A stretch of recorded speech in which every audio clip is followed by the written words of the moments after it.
Hi everyone, this is Byron Jacobs of D&B Poker, and today I'm excited because we have John Little here, and I'm going to be talking to John Little, who is a big part of D&B. Hi John, he's a big part of D&B. He's an investor in D&B. He's our most prolific and successful author, and he's helped us a lot over the years. So we love John. We're really grateful for everything he's done. He's really helped us on our way. And today we're specifically talking about his new book, not actually that new. It came out, I think, July or August last year, Secrets of Professional Tournament Poker. And this is an update of a series that John did, I think, way back in 2011.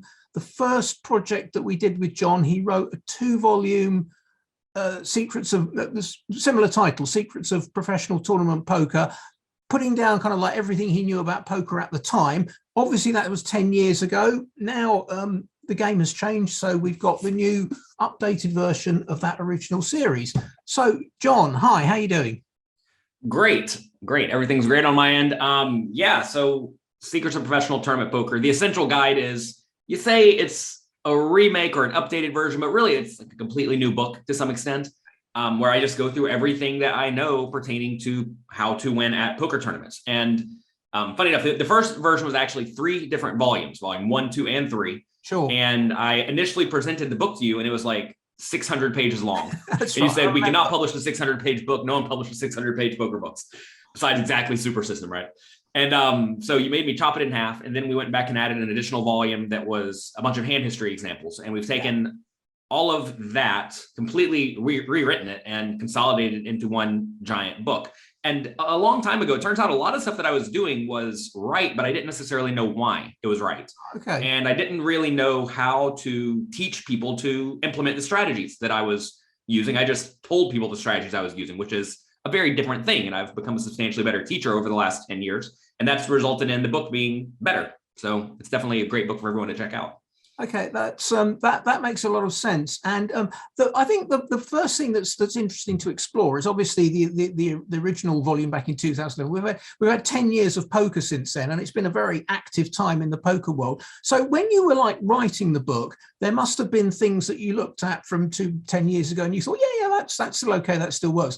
And presumably there were things you thought, oh God, no, we don't do that anymore. We play differently now, or you know, that's all changed. Could you maybe give us some idea about kind of what elements are more or less as they were, and what has maybe changed a lot in the interim? I think people will find that interesting. Sure. So one of the things that I wrote in the first book is just a continuation bet, basically every time on the flop. And to be fair, that is a good strategy against people who do not defend against continuation bets well. And most people back in the day did not defend against continuation bets well. So it's actually a good strategy for 10 years ago. And it's a good strategy today against weak, tight, straightforward players. But as players have gotten better, you cannot continuation bet 100% of the time in every scenario anymore. And that's a very, very big adjustment that you have to make if you're playing against anyone decent. And we discussed thoroughly in the book when to continuation bet and how much to continuation bet. That said, it's still listed in the book. If your opponents are weak and tight and passive, just continuation bet every time, because they're going to overfold and you're going to print money. Something else that was changed was big blind defending strategies. A long time ago, people just did not defend the big blind often enough. I was unaware 10 years ago that if somebody raises and you're playing 10 big blinds deep, if they min raise, you should be calling a lot. No one did that. No one knew about that, right?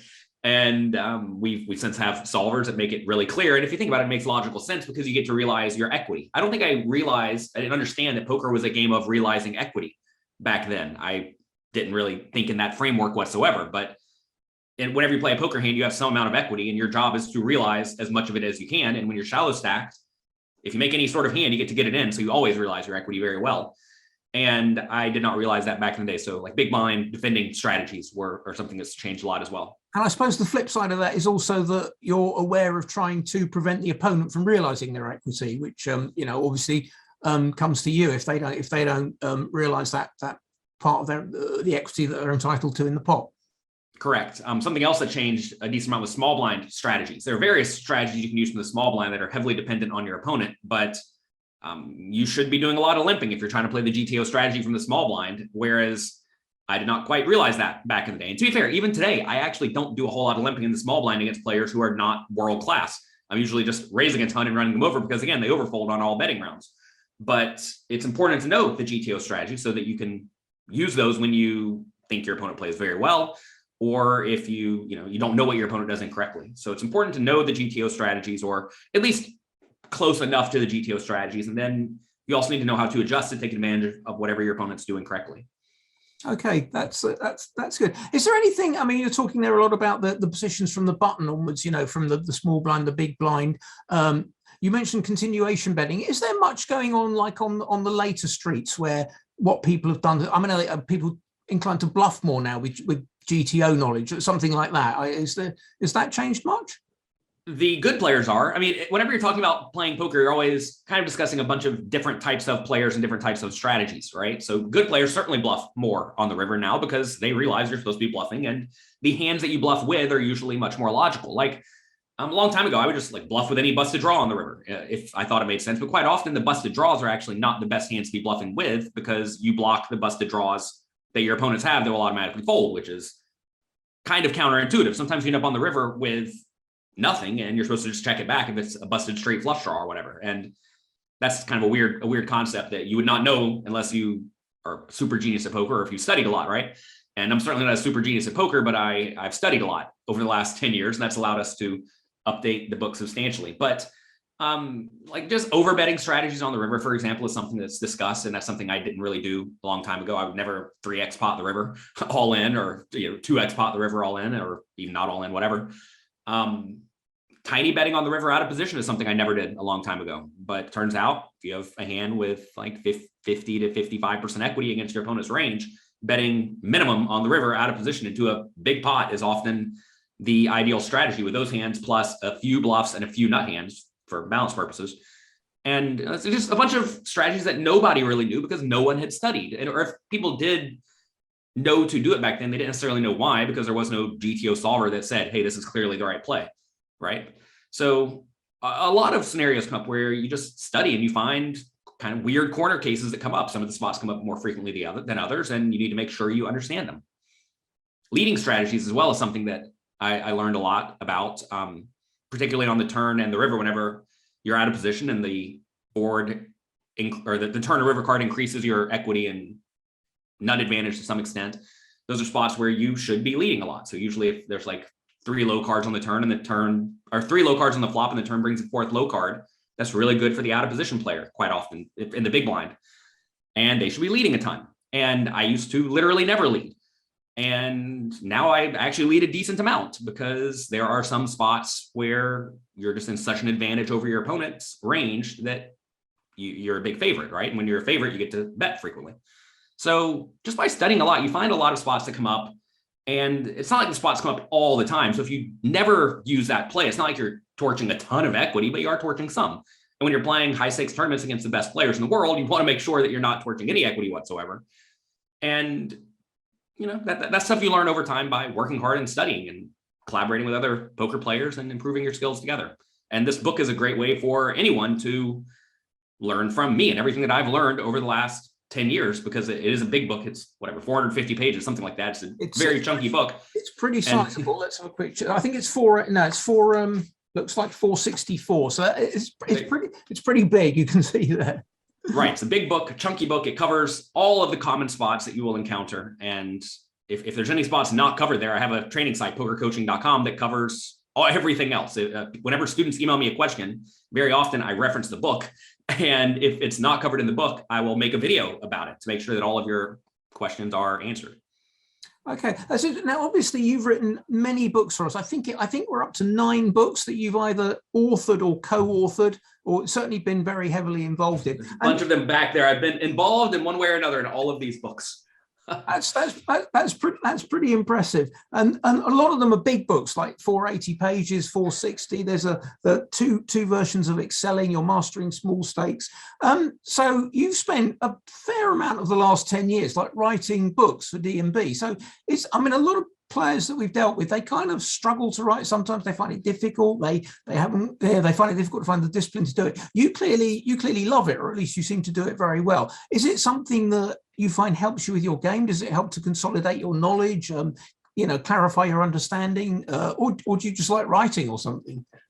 Well, when I wrote the first tournament book about 10 years ago, you requested me to write a tournament book out of the blue. Like we'd never worked together, but you liked some of my poker training videos and thought I'd be good at it, right? And who knows if I would have been or not. But it turns out what I used to do is anytime a student would ask me a question, I would write an article about it, however long it was. Sometimes it'd be 2 paragraphs, sometimes it'd be 10 pages, depending on the topic. And that way, if somebody asked me that question in the future, I could just send them the article. So I don't have to do the work again, right? So I already had a bunch of articles hanging out on my computer. And then it was just a matter of making an outline of every spot that I need to talk about that is a common spot. And I already had articles written on most of them. So I just had to clean them up a little bit and put them into logical order and in a format that worked for the book. But there were also a lot of spots that I did not cover, spots I didn't even really consider, right? Like, I don't know, when you check raise the river with a decently strong but not nut hand, and then your opponent shoves all in, what do? I don't know. Probably nobody ever asked me that. And you got to discuss it, right? So there are a lot of spots like that come up. Also, over time, I have really worked on learning how to teach people to play well, which is different than telling people how to play well or telling people what I do.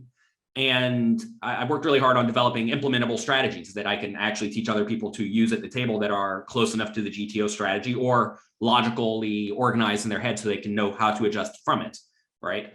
So I've worked very hard at that over the last few years, and that's important when it comes to writing a book, because like anybody can kind of say what they do in a spot, but knowing how you play the rest of your range and how to tell somebody to structure the rest of their range is very important. So I've worked a lot on that.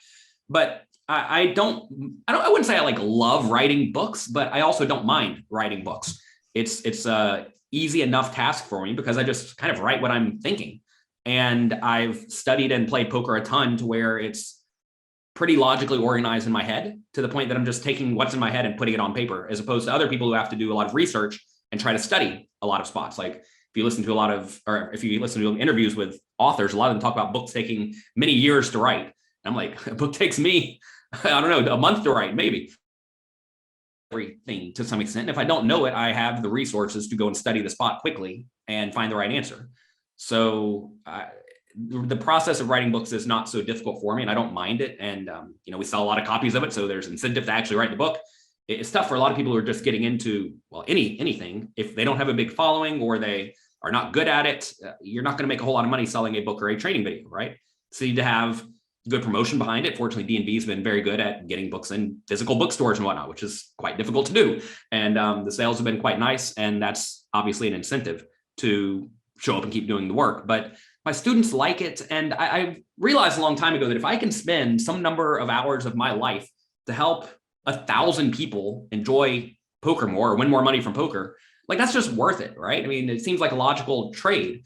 And I am more than happy to make lots of content, whether it be YouTube videos, poker training videos, whatever, books, because I know that I'm going to spend, let's say I have to spend, I don't know, a month. Let's say I spend 200 hours writing a book. I mean, I know 10,000 people are going to read it, maybe more. And, that's a lot of people that I'm going to impact in a positive way off of devoting only 200 hours of my life to it. And that just seems like an obvious trade. Even though I don't necessarily even know the people, I know that they appreciate the work, and I'm happy to do it for them. You mentioned there quite interestingly that you say you've become a much better teacher, but much better explaining ideas and concepts, rather than just telling people what to do. How do you find that you do that best in the book? Is it by like exploring a player's whole range in a particular spot, so they understand what to do with everything, apart from the hand that they actually hold, or is there sort of more sophistication to it than that, from the way that you developed your teaching style? I'm definitely discussing how to play each portion of your range in each scenario. Typically, I break it down into your premium made hands that are just happy getting a lot of money in, your draws, which usually want to be betting. So you're often being aggressive with your premium hands and your draws. That way your opponent doesn't know if you have the nuts or a draw, right? So either you bluff them out or you have the nuts. And when you are bluffing, sometimes you improve to the nuts, right? So that's a nice way to always balance your betting range. And then you have your marginal made hands, which are usually stuff like top pair bad kicker, middle pair good kicker, ace high, stuff that could win at showdown. And then you just have garbage, total, like not a draw, like undercards or one random overcard, etc. And sometimes you're betting those, sometimes you're checking those, depending on how big of a range advantage you have over your opponent, meaning your range is just straight up stronger against them. As your range is stronger than your opponents, you usually bet way more frequently. As it's weaker, you bet way less often. And also it's determined by your nut advantage, like who has more effective super nut hands. Like if you raise under the gun and the big blind calls and it comes jack 6-6, that's the spot where under the gun will have the range advantage because they have aces, kings, queens, ace, jack, king, king, jack, queen, jack. But the big blind has a nut advantage because they have 6-5 offsuit, 7-6 offsuit, and queen 6 suited, right? So that's those are two very, very important factors. Obviously, position matters, stack depth matters. A lot of things matter, but I found in general, range and nut advantage are very important. So you're usually betting your premium hands and your draws, not always, but usually. And as you are in a bigger advantage, either range advantage, nut advantage, you're usually betting more frequently. Sizing is kind of an interesting topic as well. We don't need to go into it, but there's those concepts apply as well in general. As you're a bigger favorite, you're usually betting more frequently. And sometimes it's close to 100%, sometimes it's like 80%, sometimes it's never. And that's good to know. And so I've learned this by looking at a ton of GTO simulations. And the tough thing about looking at GTO simulations is it only tells you what to do. It doesn't explain why it's doing it. And that's something I do in my teaching, I think better than almost anyone, or probably better than anyone, is I explain why you're doing what you're doing in this spot so you can extrapolate it to other spots. Yeah. And you're not going to be in the same scenario at the poker table very often, but you'll be in close enough spots. And you're not going to be perfect if you have not studied that particular spot. But if you've, like, let's say the flop comes king 7-5, if you know how to play king 6-5, it's going to be close enough, right?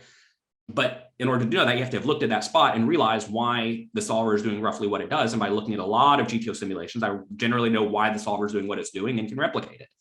At my training site, pokercoaching.com, we have a homework question every month where I task the students with playing a hand. How do you play your entire range, pre-flop, on the flop, on the turn, on the river? And as you're betting and checking, your range gets narrowed, depending on the line in the particular hand. And it turns out you can come pretty close to playing like the solver in a lot of spots. I mean, I always make my answer before I look at the GTO solution. Then I check it with the GTO solution, and I'm right or close enough to right basically every time. And my students are as well, the ones who are actively in there studying and working hard. And that's what the book essentially teaches the students to do if they get in there and study and work hard. But it's a big book. It's a hard book. It's not that hard. I mean, it's a big book. I try to make a point to make all my books accessible and easy. There's nothing worse than a book that's like really high level, but useless, right? Yeah. And so I make sure that everything I teach is doable for people who are actively in there playing and studying and working at poker, but it does require work to get good. Some people always ask me, can I buy your book and read it and then be a winning poker player? It's like, probably not. You can't buy a book on anything and read it one time and probably be an absolute expert at that, right? It just doesn't work. So you are going to have to study and work, but it outlines everything you need to know to win at tournaments.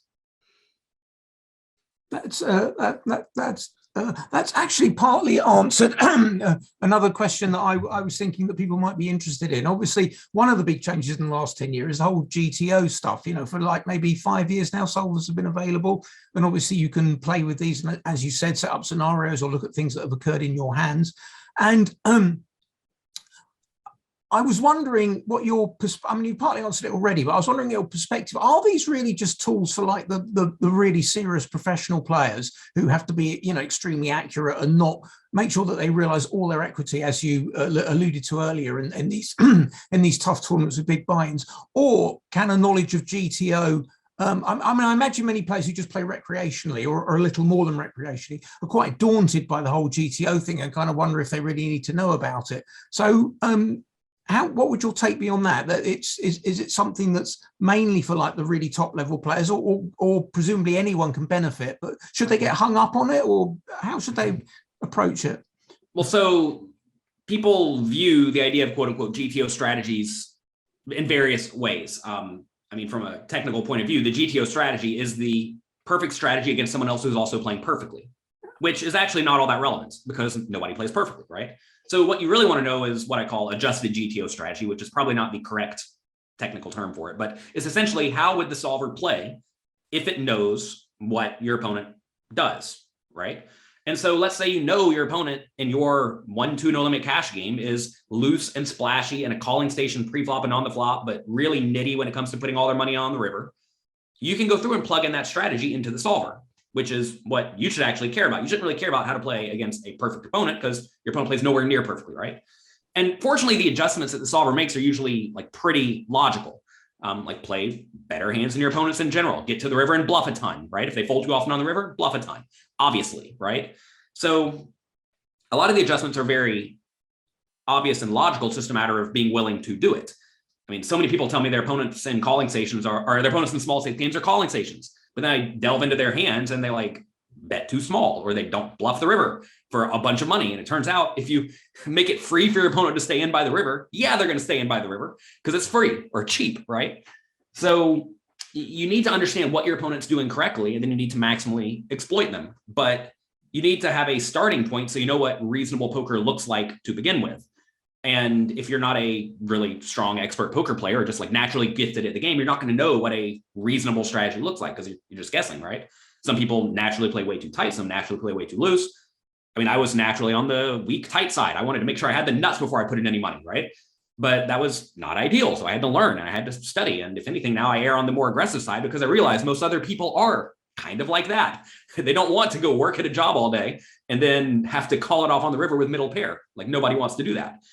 So that's something that you learn, and you should definitely take advantage of what your opponent's doing correctly. And solvers do that. I mean, that's what a lot of the best players in the world are doing now is they have big databases of how their opponents play. They then plug those strategies into the solver and then ask the solver, what do I do against this strategy? Not the GTO strategy. Yeah. And that leads to some kind of weird plays. I mean, a very obvious logical adjustment is if your opponents do not re-raise often enough before the flop and they don't play perfectly post-flop, the obvious adjustment is to play a wider range of hands pre-flop, ideally with hands that can turn additional equity that let you bluff more on the turn in the river. So you see a lot of the best players in the world raising like king four suited under the gun because they're not going to get three bet very often. And king four suited always has an overcard or often has an overcard, which sometimes is good.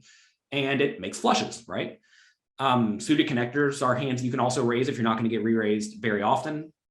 Like 8-5 suited in the hijack seat, which seems incredibly loose. But if you're not going to get three bet very often and your opponent's going to let you bluff them by the river a lot, then you should be raising really wide, right? So you're adjusting to what the opponents do incorrectly. And that's what you should very much be concerned with in general. But in order to know that, you have to know where to start. You don't want to be raising like the 8-2 suited, right? Because that's just way too loose at that point, or the 7-4 offsuit. So you have to have a decent understanding of poker that like 8-5 suited is a way better hand than 7-4 offsuit or 8-5 offsuit even. And probably like 9-6 offsuit. So it's because it turns additional equity and you can reasonably bluff that from a logical point of view on a lot of turns and rivers. So essentially you want to figure out what your opponents do wrong and adjust. That's how you beat your opponents for the maximum. But as your opponents get better and better, either they don't mess up all that much, or if they're doing wrong. So if you don't know what they're doing wrong because you don't have good data on it, or you think they play pretty great, then you can't do anything about it. You just have to play the GTO strategy. And if you play closer to GTO than they do, you will naturally make some small amount of money. But that's not really where you make money in poker. You make money in poker from maximally exploiting the players who are not good at the game. And that requires knowledge of how to do that. Okay. Now, obviously, you've worked with a lot of students and you have a huge number of members of your pokercoaching.com site. So you've seen a lot of players develop and iron out weaknesses in their game. Let's say a player is an enthusiastic poker player, not professional or anything, but they're enthusiastic amateur, and they devote, let's say, 10 hours a week to poker. What would you say would be a reasonable split between study time and play time? How would you advise them to break that up? It depends on if they're winning or not. If you're not winning, you should be studying entirely. And fortunately, there are programs you can use online to test yourself. I mean, on my training site, I have thousands of quizzes where I essentially put you in a hand and ask you what you do in the spot. And then you have to commit to an answer, just like you do when you're playing for real money. And then I give you feedback on that exact spot. Then we go to the turn or the flop or whatever. We go to the next street and I ask you the question again, what would you do? And you get graded, right? So that's a great way to play poker without risking money and getting feedback in real time so that you're starting to learn how to play well. So if you're not winning in your games, you should stop playing, assuming you care about money, right? Now, if you're already winning, then it just becomes win rate, like what is your hourly rate or return on investment or however you want to gauge it. And if you're a winning player and you're happy with your win rate, and it's a solid win rate compared to what is actually possible, then you should probably be playing a decent amount, assuming you want to make as much money as possible. That said, I always urge all of my students to not really be so concerned with winning as much money as possible when they're in the learning process. Because an easy way to make a lot of money is play small stakes online and play like 12 tables at a time. And you'll grind out $10, $20, $30 an hour, which is good money for a lot of people. But I think the ideal thing for most people to do is find a way to make something like $100 an hour, because now we're talking about like good, substantial money that will probably be good for the rest of our lives, assuming the dollars don't collapse or money doesn't collapse, right? So as long as you have a large amount of money you can like fall back onto whenever you need it, I think that's quite valuable. But I realize a lot of people need to make money today. And if you're already a very skilled poker player and you can sit down and play your 10 hours a week and make your $20 an hour, I mean, probably fine and good, right? And you're going to naturally get a little bit better if you're paying attention. But most people who are recreational players are not winning at a big win rate just because they have not devoted their life to the game, right? You should not think that you're going to be able to devote 10 hours a week to playing and studying, and you'll be able to compete at any high level strategy game. It just doesn't work, right? Because your opponents are devoting their life to it. So you either have to play small stakes where your opponents are also recreational for the most part, or you just have to devote a lot of time to getting substantially better than your opponents in those games. I mean, all you really have to do to win at poker is you have to find a game you can beat, play it a lot, and keep a proper bankroll. Those three things. And if you do those three things, you will win. But that implies you find a game you can beat, which implies either your opponents are worse than you. Well, it implies your opponents are worse than you, which means either they are naturally bad because they're probably not playing for very much money, or you just happen to find that, are wealthy who just like to gamble, or it implies you've studied a ton to the point that you are better than them. One of those two things has to happen. And if you have not really worked hard on finding a soft game, and you've not really worked hard on getting good at your skills, you're already missing the first part of that equation of how to win at poker. So if you're a recreational player and you're not winning at the game, you should stop playing immediately and start studying a ton. And there are ways to study, like I said on my site, that have, it's like playing, but getting real-time feedback. It's like having a coach sitting over your shoulder while you're playing. And if you could do that, that would be ideal. But most places don't let you do that. Yeah. Surprisingly. Okay, that's been brilliant, John. Thanks very much. Just to recap, we're talking, I'm talking about various subjects, but we're mainly here to promote John's book, which he's got there and I've got here, Secrets of Professional Tournament Poker, the Essential Guide. It's a great book. John's put his heart and soul into this, as you will have discerned from the interview. Is there anything you'd finally like to wrap up with by saying about the book? The book's great. It is definitely what you need to do. It's a book you need to study if you want to get good at poker tournaments. And I would recommend it to literally any player of any skill level. It starts off with the fundamentals, and by the end of it, you are going to be a very good poker player if you actively study and work hard on the book. I know this already because the first version of this book, which I think was less explanatory to some extent, has been studied by many of my students. They bring them to me to sign at like World Series of Poker and poker tournaments, and the books are torn up. They're beat up because they've read them 100 times, and they're like not necessarily bland like a textbook, but they teach you what you need to know to master the topic. So I made this book a hardcover book. It's a big chunky book so that hopefully the students don't tear it up and they can last a little bit longer than only 10 years that some of the other people's books have lasted. Okay, that's great, John. Thanks very much for your time. That's been a very enlightening interview. And I'd like to say thank you very much. And everybody, please, if you don't have this book already, come to our site and pick up a copy, and it will do wonders for your game. John, thanks very much. Thank you.